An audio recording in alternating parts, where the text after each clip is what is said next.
Ask a veteran about the food. Go ahead, ask a man who hasn't worn a uniform in 40 years what they served in the mess hall, and watch what happens to his face. He won't tell you it was good.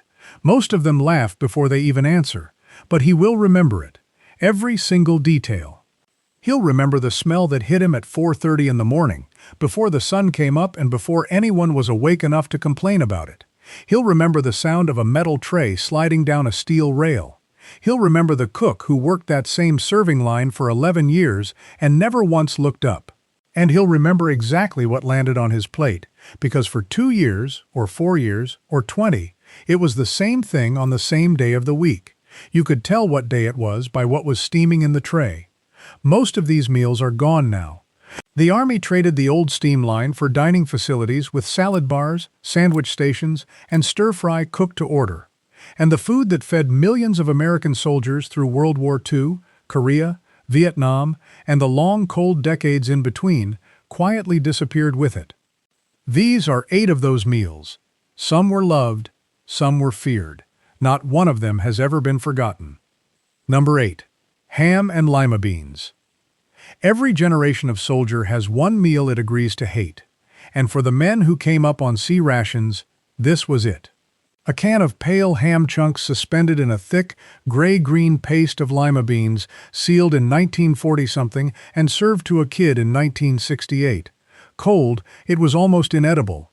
Heated over a scrap of burning C4, it was slightly warmer and still almost inedible.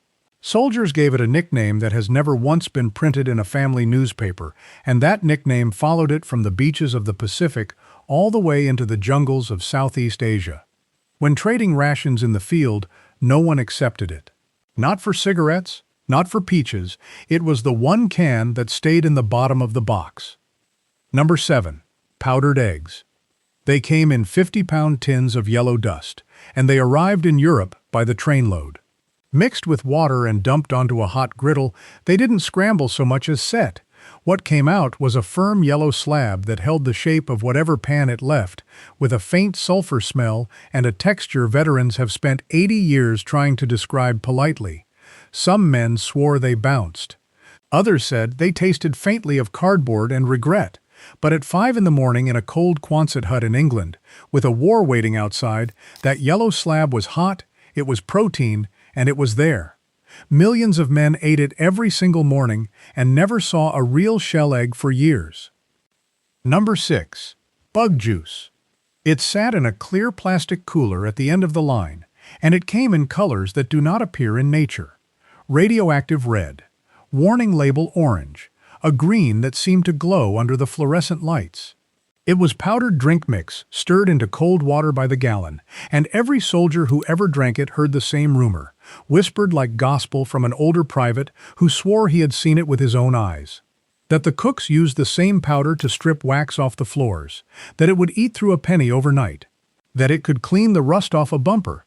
Nobody ever confirmed it, everybody believed it, and every man in that chow hall drank 3 glasses anyway, because it was cold, it was sweet, and it was free. Number 5. Army goulash. Some units called it goulash. Some called it shipwreck. Some called it slumgullion, a word that came from mining camps 100 years earlier and somehow ended up on a mess hall menu board. It was ground beef, elbow macaroni, canned tomatoes, onions, and whatever else needed to be used up before it turned. It was cheap, it was fast. It could be made in a 200-gallon batch by a cook with one arm in a sling and a bad attitude. And here's the thing that surprises people. Veterans actually liked it. It was hot, it was filling, and on a February morning in Germany, with the wind coming sideways across the motor pool, a tray of goulash was the closest thing to home cooking a 19-year-old was going to get. Number 4. Chicken a la king. This one has a strange history because it started life as a luxury. Chicken a la king was invented in a hotel dining room, served to wealthy Americans in the 1890s, and then it got drafted. The Army looked at a dish made of diced chicken and cream sauce, realized it could be built almost entirely out of canned goods, and stretched across a battalion, and put it on the rotation for the next 50 years.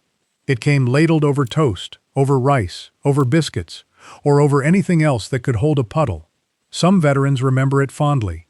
Others remember pushing it around the tray, but almost every one of them remembers the flecks of pimento, those little red specks floating in the cream, that nobody could ever explain and nobody ever asked about.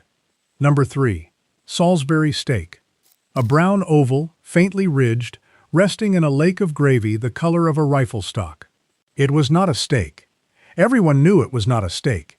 It was ground beef with breadcrumbs and onion pressed into the shape of something better, and it had been feeding American soldiers since a doctor named Salisbury started recommending chopped beef to Civil War troops with dysentery. That is the actual origin, a medical treatment that became a menu item.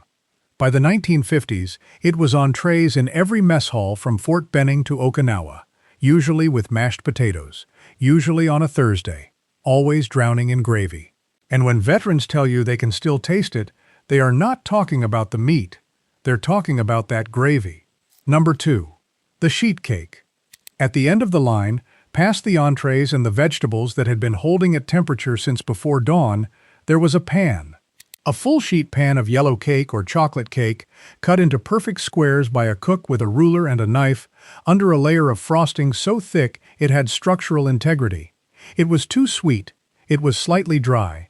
It was, without exaggeration, the single best moment of the day.